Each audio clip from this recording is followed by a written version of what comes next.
자, 이제 하던 거 멈추시고 앞에 화면 보겠습니다.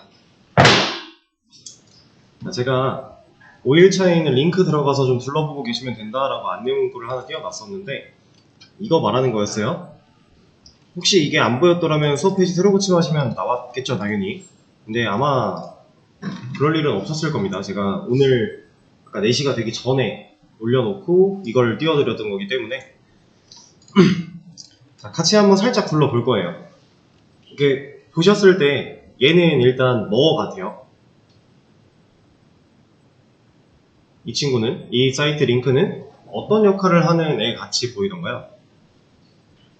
그냥 간단한 거예요. 데이터들이 들어있는 일종의 데이터베이스를 우리가 제공받았다라고 생각을 하시면 됩니다. 그래서 여기에 있는 이제 MySQL 데이터베이스라고 하는 부분 밑에 테이블 네임스가 존재를 하고 있고요. 레코드스라고 하고 있는데 이렇게 하나, 둘, 셋, 넷, 다섯, 여섯, 일곱, 여덟 개의 테이블이 존재를 하고 있는 상태고 그 테이블들 안에 레코드는 뭐였죠, 우리? 로우랑 같은 의미였죠? 그래서 이 레코드스가 91, 8, 9 이렇게 나온다는 건 데이터가 이만큼의 줄수가 들어있다. 그냥 그걸 나타내주는 얘기였습니다. 그리고 이런 데이터베이스, 그러니까 이 데이터베이스 안에 이런 테이블들이 존재하게 되는데 이 테이블들을 다룰 수 있는 쿼리문을 이쪽에 작성을 할 수 있는 공간이었던 거고 이 쿼리문을 실행시켰을 때 그거에 대한 결과가 나오는 위치가 여기라는 거예요. 그래서 지금 보시면은 쿼리문이 select 별 from customers라고 되어 있어요. 이걸 실행시키면 뭐 하겠다라는 거예요? 나는 조회할 거야. 모든 것을 어디로부터? customers로부터. 그렇죠? 그럼 customers라고 하는 테이블 안에 들어있는 데이터를 다 조회하겠다라고 하는 쿼리문인데 실행을 시켜보면 그거에 대한 결과가 이 자리에 나오게 된다라는 거예요. 이제 지금까지 우리가 기본적인 쿼리문들을 달아보면서 데이터베이스도 만들었고 테이블도 만들었고 그 안에 실제로 데이터도 추가해봤고 이런 작업들을 했어요. 이제 그런 식으로 해서 우리가 사용하고자 하는 테스트 데이터를 일종으로 만들 수도 있겠지만 지금 얘는 그냥 어느 정도 구성을 갖추고 만들어 놓은 거예요. 그럼 이걸 가지고 우리가 뭘 할 수 있냐? 테이블들 간의 관계를 파악할 수 있고 그 관계를 통해서 우리가 필요한 데이터를 우리 입맛대로 꺼내서 볼 수도 있다 라고 하는 겁니다. 그래서 여기에 있는 이런 테스트 데이터를 우리가 직접 만들어도 되지만 지금 보시다시피 줄수가 꽤나 많은 애들이 존재합니다. 이런 거. 이만큼의 데이터를 우리가 일일이 다 넣고 테스트를 하려면 그것만으로도 힘드니까 얘가 그냥 간이 좀 쉽게 테스트 해볼 수 있도록 구성을 갖춰서 만들어 제공을 해준 일종의 데이터베이스다 라고 보시면 돼요. 그 데이터베이스의 이제 기본적인 환경은 DBMS는 MySQL이 되는 거고요. 그런 사이트인데 이제 간단한 테이블 조회 같은 경우는 얘를 클릭하는 것만으로도 얘가 해줘요. 이쪽에 바뀌면서 우리가 오더스를 클릭을 하면 오더스 셀렉트를 하겠다라고 하면서 이렇게 오더스 테이블을 조회해주는 형태가 되는데 자, 이걸 지금 왜 알려드리는 거냐면 우리가 오늘 배울 거가 어제 제가 예고를 드렸던 것처럼 이제 기본적인 그냥 단순한 뭐 select, insert, update, delete 혹은 뭐 create, drop 이런 것들 우리가 그동안 계속 반복 숙달해왔던 것들 이것들을 그대로 사용은 하겠지만 여기 이제 좀 더 심화적인 내용이 같이 살이 붙을 거라고 했어요. 그 살을 붙여가는 이제 뭐 설명과 예제 같은 걸 볼 때 얘를 활용해서 할 수 있는 것들이 좀 있기 때문에 그래서 얘를 좀 간단하게 먼저 소개를 시켜드린 거고요. 여기서 또 간단하게 이런 거 하나만 더 말씀을 드려볼게요. 지금 제가 오더스 테이블을 보고 있는데 여기를 한번 봐보세요.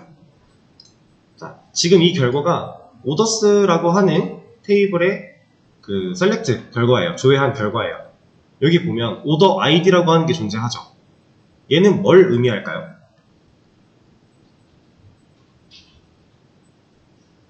네, 주문 번호를 의미합니다.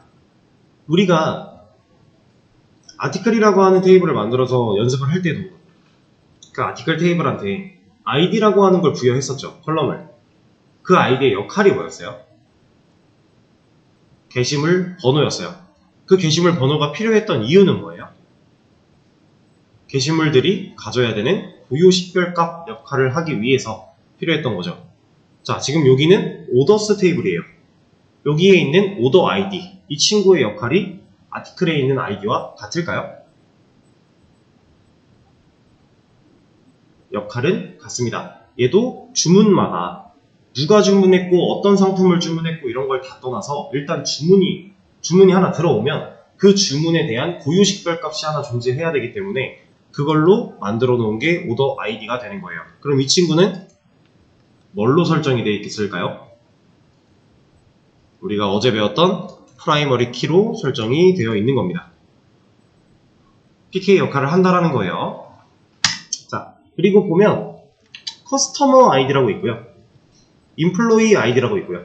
오더 데이트라고 하는 게 있고 쉬퍼 아이디라고 하는 게 있어요. 자, 얘네들을 봤을 때 지금 여기는 주문 정보를 가지고 있는 테이블이겠죠. 왜냐면 테이블 이름부터가 오더스 그리고 주문 번호에 대한 정보를 갖고 있으니까. 그렇죠? 자, 그럼 생각을 한번 해보세요. 여기에는 누가 주문했는지에 대한 정보가 있어요? 있긴 있어요. 커스터머, 소비자 아이디. 그러니까 누가 주문했는지에 대한 정보는 이걸로 저장하고 있어요. 그러면 이 커스터머 아이디가 90번이 누구인지 알려주고 있나요? 그런 건 없죠. 그리고 보세요. 인플로이 아이디. 이게 이제 아마 제가 알기로는 컨택트라고 해서 연결해주는 직원 정도라고 생각해 주시면 돼요. 어떤 물건을 구매할 때 그 물건을 안내해준 직원 정도로 생각을 하시면 될 것 같은데 그 직원에 대한 아이디가 또 들어가 있는데 그 직원이 누구인지 이런 거는 안 나와 있죠. 오더 데이트는 주문 날짜니까 실제로 주문에 연관되어 있는 데이터가 맞고요.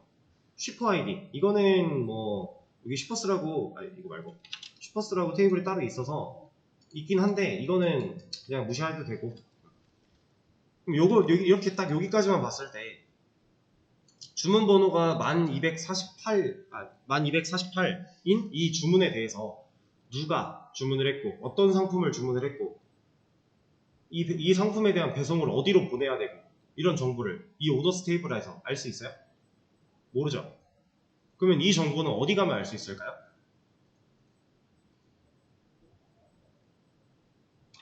얘는 일단 커스터머스로 들어가 보면 커스터머 아이디가 아까 맨 위에 90번이었죠? 자, 90번. 이 친구가 이렇대요. 이 사람이래요. 그러니까 테이블을 옮겨 다니면서 정보를 확인해야 우리가 원하는 정보를 얻어낼 수 있는 거잖아요. 이 사람은 여기 산대요. 지금 이제 이 위에 메타데이터가 안 보이니까 1번을 찾아봅시다. 오더스에 가서 왜요? 커스터머 아이디가 1인 사람 이렇게 찾아보면은 이제 이러한 주문들을 1번 회원이 했다라고 하는 건데 이 정보를 가지고서 1번 회원 우리가 커스터머스 테이블에 가보면 1번 회원이 존재하겠죠. 자, 1번 회원 이 사람이고 그 사람은 이름이 이거고 컨택트 네임 소개해준 직원은 이 사람이고 주소는 여기래요. 시티는 여기래요. 이 정보를 알려면 우리가 오더스만으로는 해결이 안 돼요. 그래서 여기까지 와야 돼요. 지금 이 상황이 이해가 되시나요? 그리고 오더 디테일에 가보면은 오더 디테일 아이디가 있고 오더 아이디가 있고 프로덕트 아이디가 존재해요. 이 프로덕트는 여기 프로덕트스 테이블 안에 있는 아이디와 또 연결이 되어 있겠죠. 그러니까 지금 테이블들끼리 아이디라고 하는 데이터를 서로 연결시켜 놨다라고 보시면 돼요.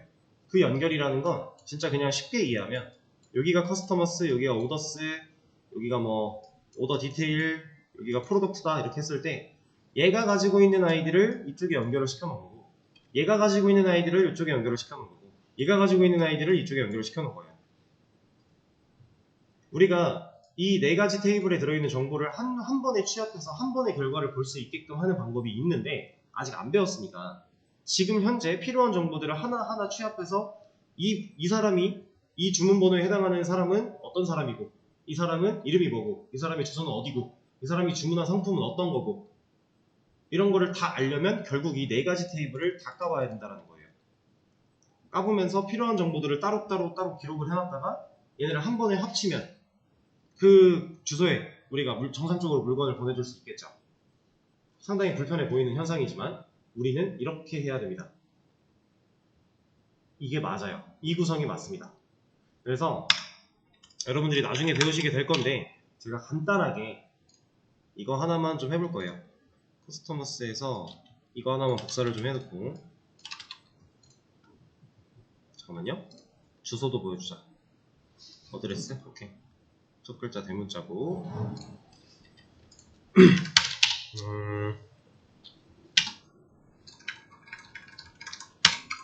지금 제가 작성하는 쿼리는 여러분들이 나중에는 다 스스로 할 수 있는 쿼리가 될 거라서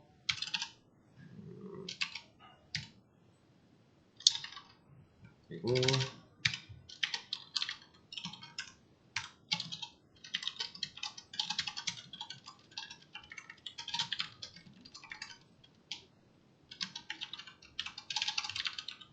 지금 한 번에 지금 오더스 테이블과 커스터머스 테이블에 있는 정보를 취합해서 주문자 명을 보여주고 싶은 거예요. 저는 그걸 하기 위해 코드를 짜고 있는 건데, 여기서도 다 보여주지 말고 몇 가지 정합시다. 그냥 오더 아이디랑 오더 데이트 정도만 보여주도록 하죠.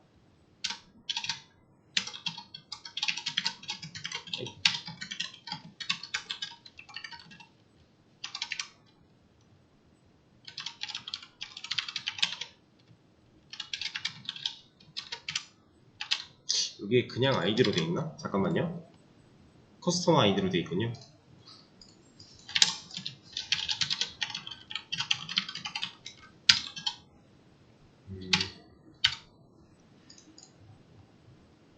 자, 이렇게 실행을 시켜보면은 지금 이제 여기에 우리가 배우지 않은 것들이 꽤나 많이 쓰여 있어요. 이런 걸 다 둘째치고 다 떠나서 결과를 한번 봐볼게요. 오더 아이디가 있고요. 오더 데이트가 나왔어요. 그리고 이 주문 번호에 해당하는 주문자의 이름이 나왔어요. 그리고 이 주문자의 주소가 나오고 있어요. 원래 이 두 정보와 이 두 정보는 서로 다른 테이블에 존재하던 거죠.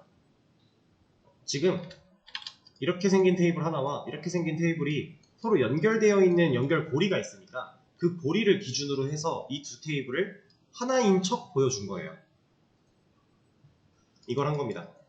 여기에서 사용된 이 개념을 여러분들이 실제로 배우게 되실 겁니다.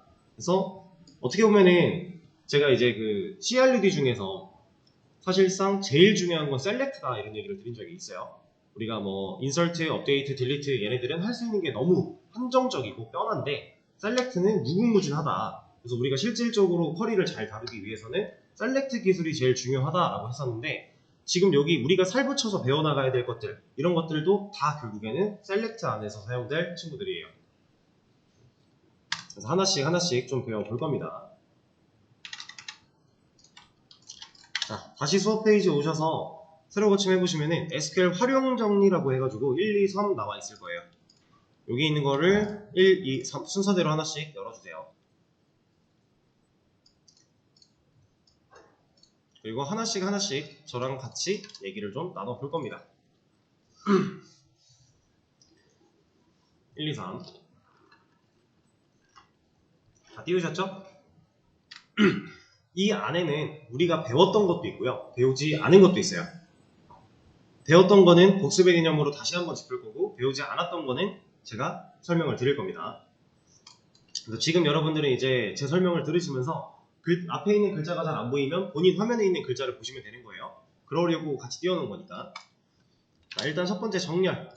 이거는 우리가 어제 배웠죠. 정렬하려면 키워드가 일단 뭐였어요?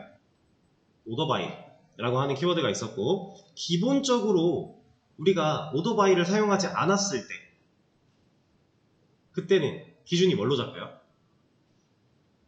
PK가 있으면 PK를 기준으로 오름차순되는 게 기본적으로 잡히는 기준이었죠. 근데 우리가 오더바이를 명시를 하게 되면 우리가 명시한 기준대로 먼저 정렬을 하게 된다.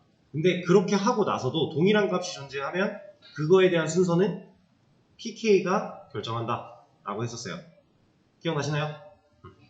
그래서 이제 이거는 어제 우리가 배웠던 거가 사실 전부예요. 오더바이에서는 정렬, 내가 오더바이 정렬할 거야 라고 키워드 적어준 다음에 어떤 걸 기준으로 할지, 어떤 컬럼을 기준으로 할지 적어주고 ASC, DSC 어센딩과 디센딩으로 오름차순할 건지 내림차순할 건지 얘기해 주는 건데, ASC 같은 경우는 생략이 가능하다라고 했었고, 디센딩은 생략이 안 되니까 우리가 내림차순이 필요하다면 명시를 해줘야 되는 상황이었죠. 그래서 우리가 어제는 간단하게 숫자 같은 걸로 좀 정렬을 해봤었는데, 오늘 한 가지 더 해볼 거예요. 지금 이거 어제 사용하던 쿼리 그대로거든요. 이 상태에서 제가 닉네임 가지고서 한번 정렬을 해볼게요. 이건 한글이죠. 한글은 정렬이 어떻게 될까요? 혹시 예상이 좀 되시나요?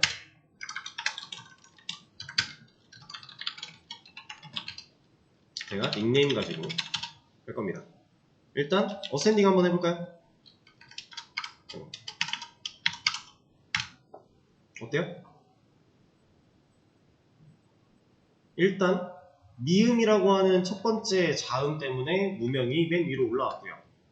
그 다음에 미음, 이응, 히읗 순으로 봤을 때 미음 다음에 온 게 이응이에요.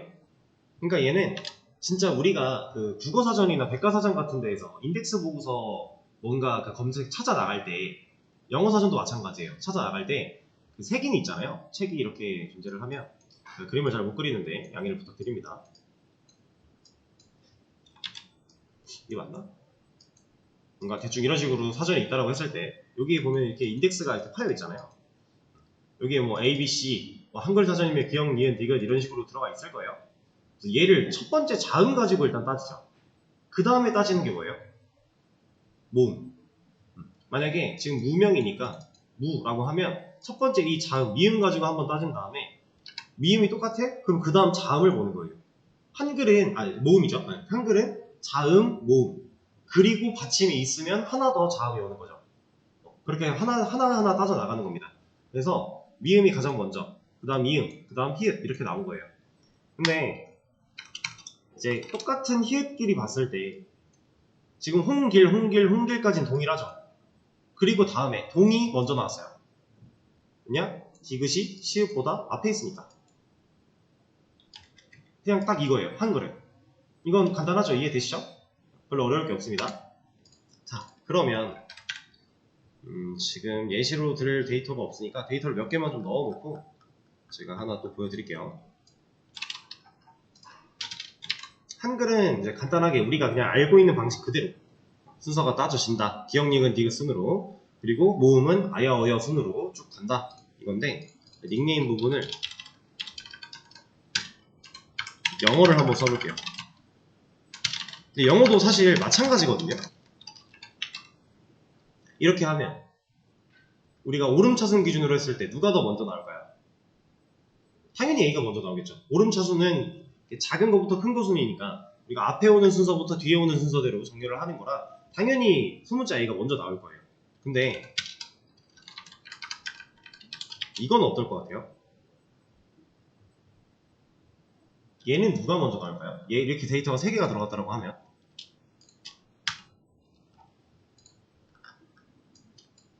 지금 보시면 소문자 A로 시작하는 거 하나, 소문자 B로 시작하는 거 하나, 대문자 A로 시작하는 거 하나, 이렇게 3개가 있어요. 과연 결과는? 자, 지금 보시면은 제가 일반적으로 사용하는 정렬 방법 그대로 사용했죠. 이때는 소대문자를 구별하지 않아요. 지금 보이세요? 소문자 A가 먼저 나온 것 같죠? 그쵸? 그래 보이죠? 그러면 소문자가 대문자보다 먼저 나오는 거 아니야? 근데 그렇게 따지면은 얘보다 먼저 나와야 되는 거 아니에요? 그쵸? 얘는 소대문자를 지금 구별하지 않고 있습니다. 근데 소문자가 왜 위로 갔냐? 정렬 기준 닉네임 끝나고 나면 ID 순으로 볼 거니까. 왜? ID는 PK로 잡혀 있으니까. 단순히 그 이유예요. 그래서 이 다음에 이제 하나 더 ID를 기준으로 역순을 조회를 한다면 얘는 위치가 바뀌어요. 그러니까 얘네 둘, 대문자 A와 소문자 A는 지금 구별하지 않고 있다는 거예요. 소대문자를 정렬할 때. 자, 근데 이게 사실상 원래는 대문자가 소문자보다 먼저 나와요. 순서가 앞이에요. 근데 얘는 지금 그걸 생각 안 한다고 했죠. 그걸 생각하게 해줄 수 있는 게, 잠시만요. 이게 바이너리였는데 저도 이걸 자주 쓰는 게 아니다 보니까 적어놨어요.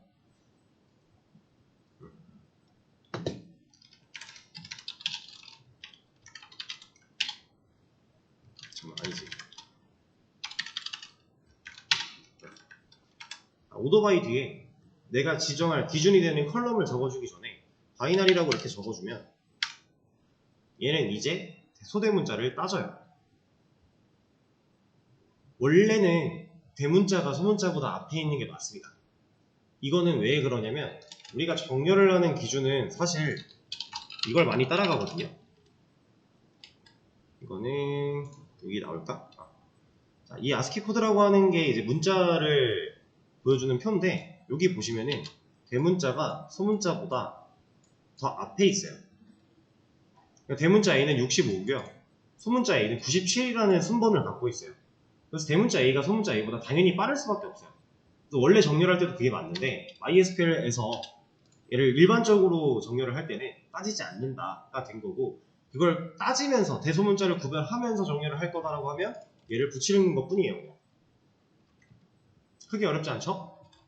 근데 사실 이것까지 붙여가면서 할 일이 그렇게 많지 않습니다. 일반적인 상황에서 우리가 정렬할 때 소대문자 구별 잘 안 되는 거 인지하고 계시면 되는 거예요. 그러면은 이걸 인지하고 있다면 구별해야 되는 상황일 때 구글에 쳐보면 되는 거죠. MySQL 오더 바이 소대문자 구별이라고만 쳐도 나옵니다. 그렇게 알고 계시면 되고 한글은 우리가 아는 방식대로 영어 알파벳은 소대문자를 구별하지 않는다. 기본적으로 그렇게 알고 계시면 됩니다. 정렬은 그게 전부고요. 여기 있는 이 예제 쿼리가 이제 좀 전에 봤던 그 MySQL 데이터베이스 거기서 실행시켜보면 결과가 나오는 그 쿼리예요. 이거 가지고 여기 가서 실행시켜보면 결과가 나온다 이겁니다. 그래서 이 예제들을 여러분들이 실제로 돌려보고 눈으로 확인해 볼 때는 얘를 참고하시면 되는 거예요. 이 사이트를. 아시겠죠? 자, 정렬은 간단하게 넘어가고 자, 이제 별명이 왔어요. 별명. 이 별명이라고 하는 거는 우리가 컬럼에도 붙일 수 있는 거고요. 테이블 이름에도 붙일 수 있어요.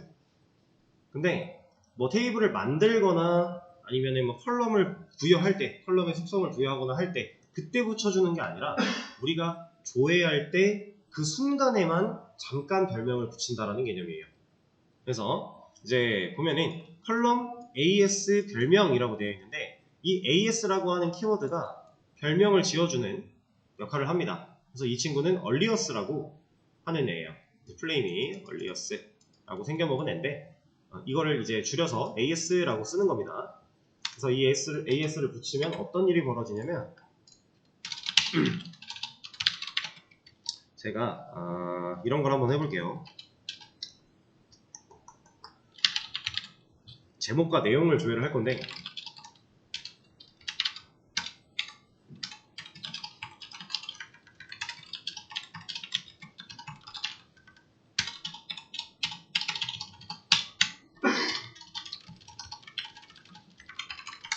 이렇게 할 거예요.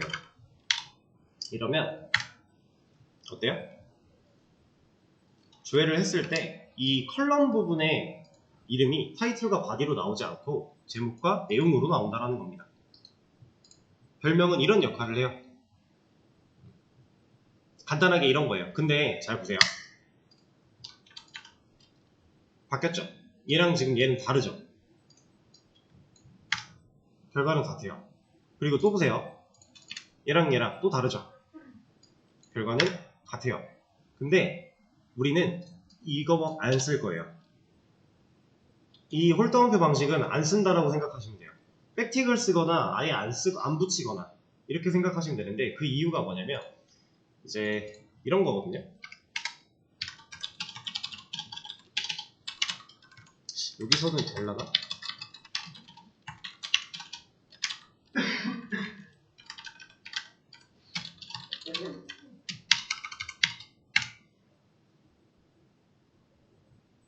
DSC 지금 안 먹은 거 아닌가? 3, 4, 5, 6, 5 3, 4, 5, 6, 5 바뀐 게 없잖아. 그러면 확실하게 이거 가지고 한번 해보죠.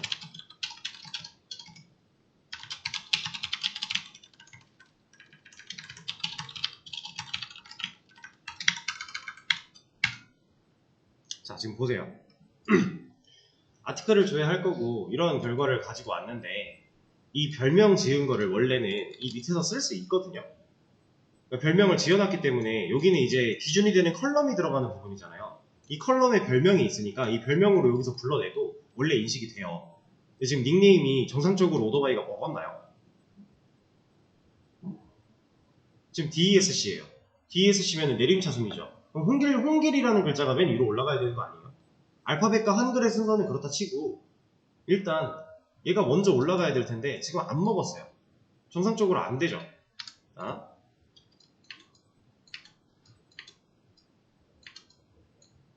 어때요? 얘는 됐죠? 적용이 돼요. 그러니까 우리가 얼리어스 별명을 지을 때 백틱을 붙이지 않고 홀다운표를 붙이지 않고 그냥 텍스트만 입력하는 방식, 지금 이 방식 하나, 그리고 홀다운표를 붙이는 방식, 그리고 백틱을 붙이는 방식 셋 다 그냥 별명으로서는 사용이 가능해요. 그러니까 컬럼의 별명으로, 컬럼 여기 이름 부분 보이는 거 바뀌는 걸로는 가능한데 이걸 실제로 밑에서 활용하려고 할 때 홀다운표는 제대로 인식을 못해요. 특히나 지금 여기서는 그냥 실행하는데 문제가 없고 실행했을 때 결과가 달라지지 않은 것밖에 영향이 없었지만 나중에는 이것 때문에 에러가 발생을 하기도 합니다. 문법을 제대로 인식하지 못하기도 해요. 그래서 우리는 아예 별명 지을 때 이거는 안 쓴다라고 생각하시면 돼요. 그리고 백틱이 없는 경우도 한번 볼까요?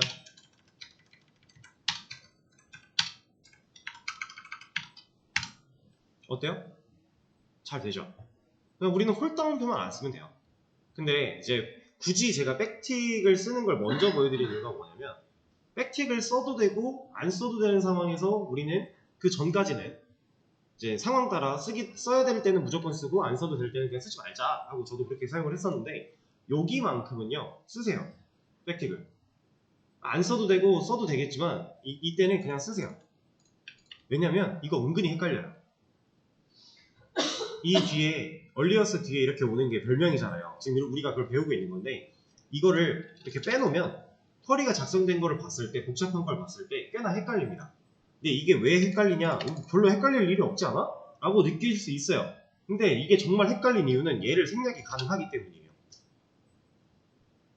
얼리어스라고 하는 거는 기본적으로 생략이 가능합니다.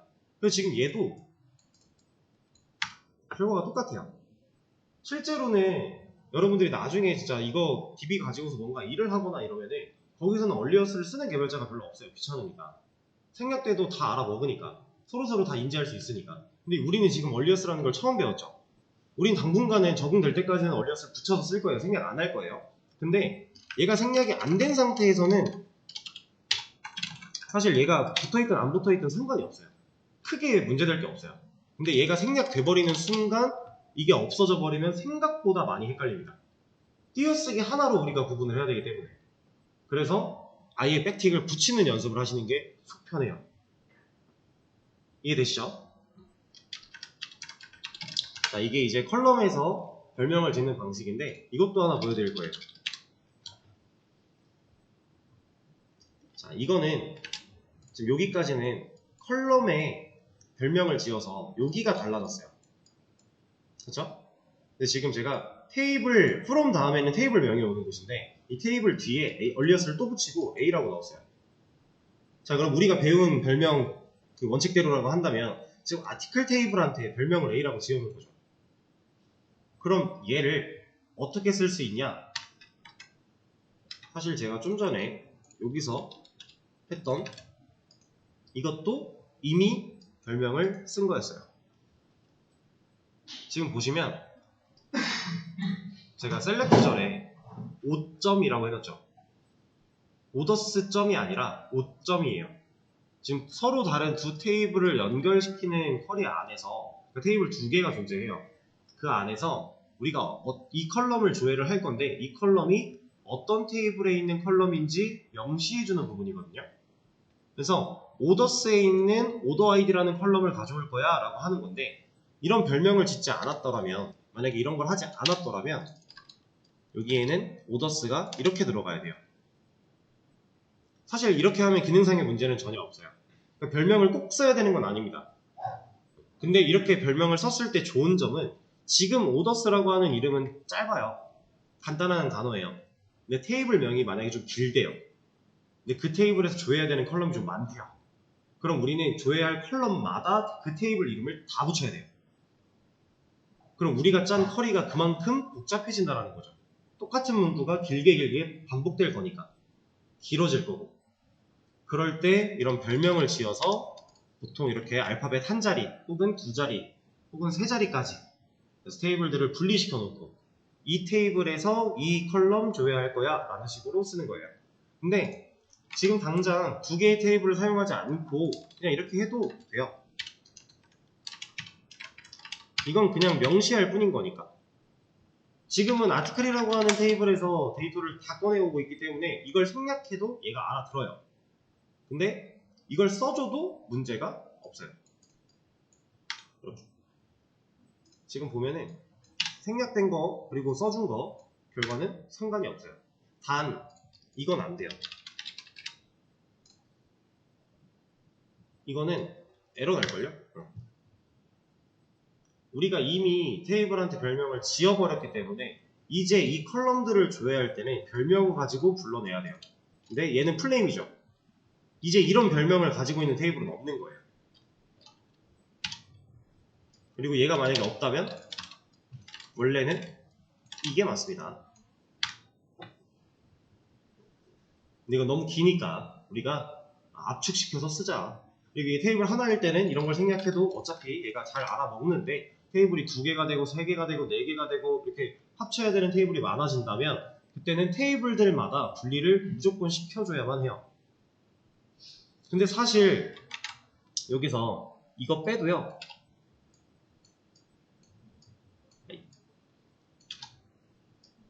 여기서 얘네를 다 빼도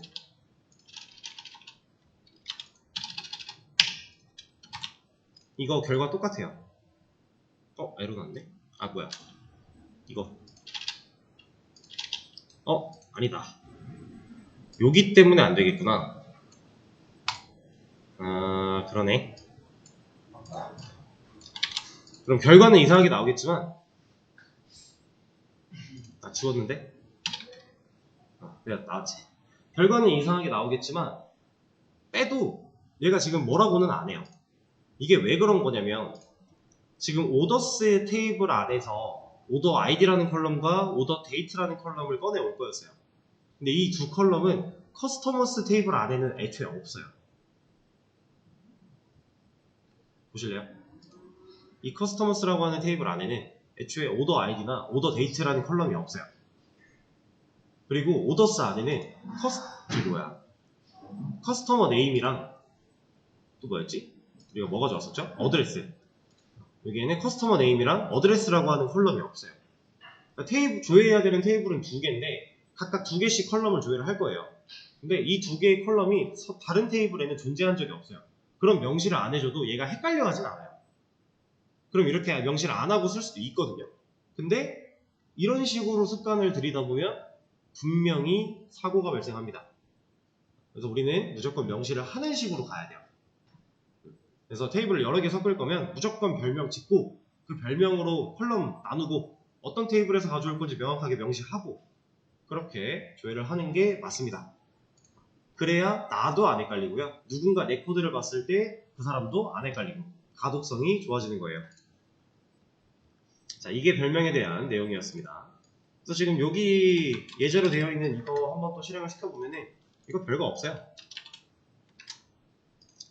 자, 일단 프로덕트 테이블 안에 프로덕트 아이디와 서플라이어 아이디랑 카테고리 아이디 이렇게 3개의 아이디가 존재하는데 이렇게 따로도 조회를 해보고 그 값들을 다 합친 이거 컬럼이 가지고 있는 값끼리의 연산도 가능합니다. 왜냐면 애초에 이거 되거든요.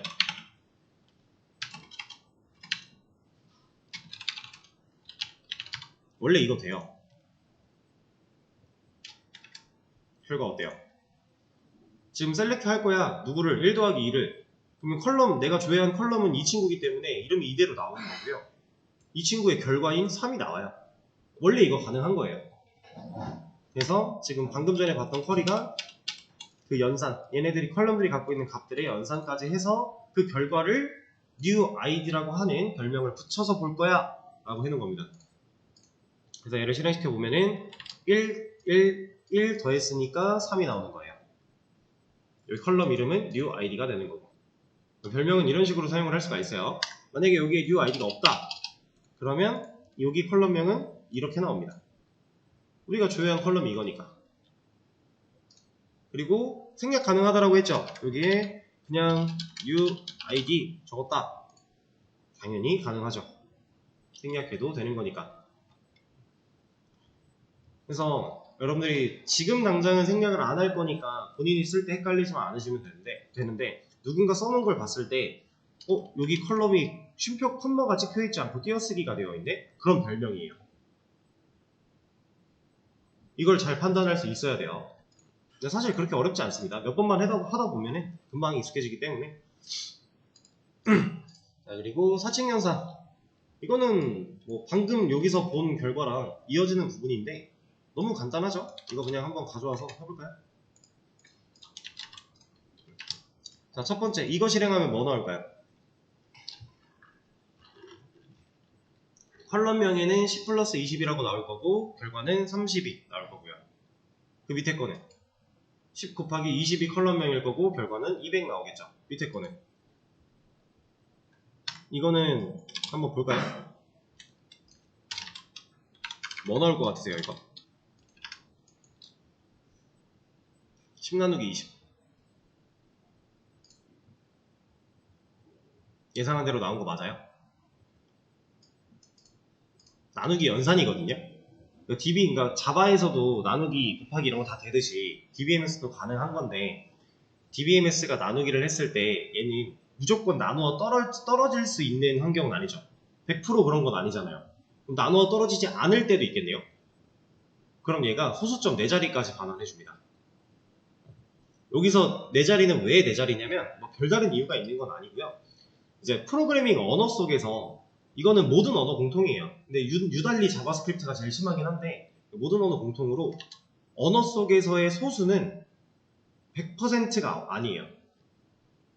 그러니까 예를 들면 이 결과가 이게 아니라고 할 때가 있어요. 1.1과 1.2를 이렇게 표시를 했지? 죄송해요. 1.1과 1.2를 더했는데 이게 2.3이 아니라고 할 수가 있어요. 이거에 대한 조건식의 결과가 true일 때도 있고 false일 때도 있어요. 언어마다 달라요. 제가 알기로 자바스크립트가 지금 이 상황이 false가 나올 거예요. 이거 소수의 연산이 100%로 안 돼요. 왜냐면 언어에서의 소수는 부동소수라는 개념이 있고 부정소수라는 개념이 있는데 너무 깊게 들어가면 어려워지니까 그냥 100%가 안 나와요. 일치율이. 왜냐면 소수라는 그 숫자를 정확하게 담아서 저장할 수가 없어요. 컴퓨터가. 그래서 예전에 이런 일화가 하나 있었던 게 이제 전쟁 중에 상대가 날린 미사일을 자동으로 그 경로를 파악해서 우리 쪽에서 미사일이 발사되어 그 미사일을 격추시키는 이러한 레이더 뭔가 시스템이 있었어요. 이제 이건 실제 이야기입니다. 예전에 전쟁에서 실제 이야기인데 그 레이더가 이제 0.1초인가 0.01초 단위로 이제 그 상대 미사일의 경로를 파악하는 이런 게 있었거든요. 근데 얘가 소수를 정확하게 인지를 못해서 오차 범위가 발생을 한 거예요. 평소에는 문제가 없다가 한번 약간의 오차 범위가 생길 수 있는 경우가 생겼는데 그 오차 범위가 한 5초인가를 아니죠 5초가 아니지 0.5초인가 틀어져서 내 미사일이 날아가야 되는 경로가 한 2km가 더 틀어져 버린 거예요. 상대 미사일은 일로 오는데 나는 저쪽에다 쏘고 있는 거죠. 그러니까 격추를 못 시키고 이쪽에 있는 부대가 전멸했다는 실제로 이런 이야기가 있습니다.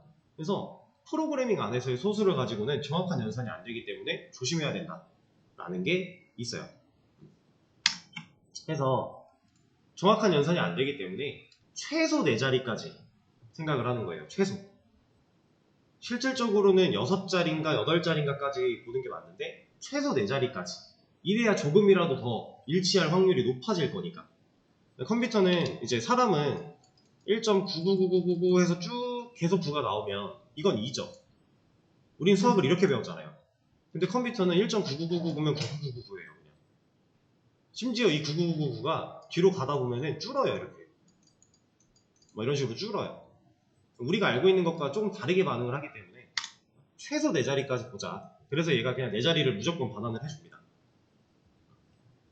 그래서 지금 이 개념은 머릿속에 잠깐 갖고 계시는 게 좋아요. 이따가 배울 집계함수 쪽에서도 이거랑 똑같은 개념이 하나가 나올 거라서. 그리고 뭐 이런 거 같은 경우는 딱히 고민할 필요도 없겠죠? 그냥 마이너스 10 나오는 겁니다. 사칙연산 기본적으로 다 된다.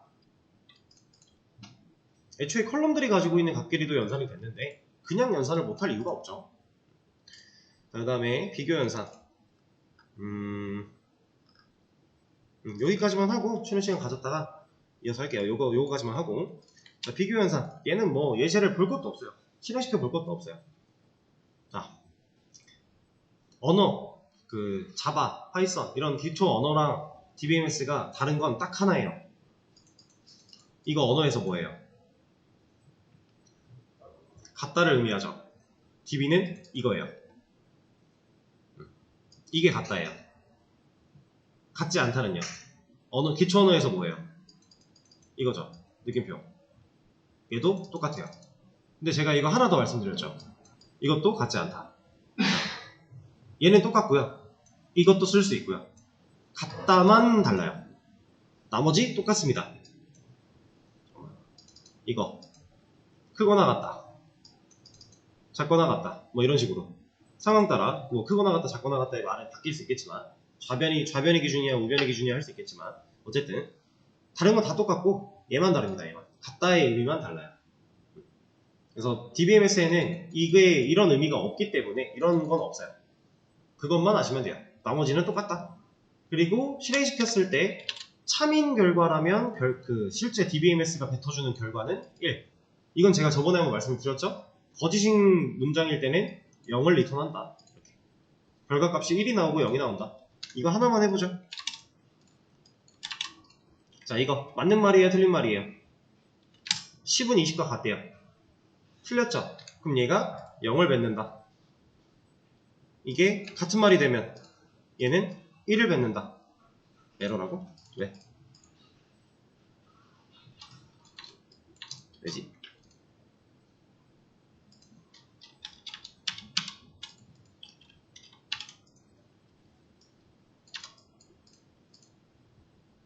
왜?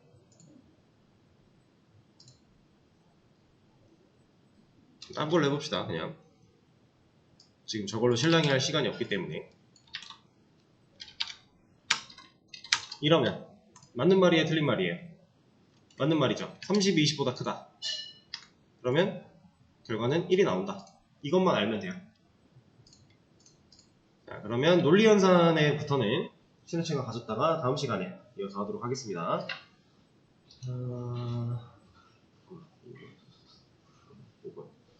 5분에 이어서 하도록 할게요.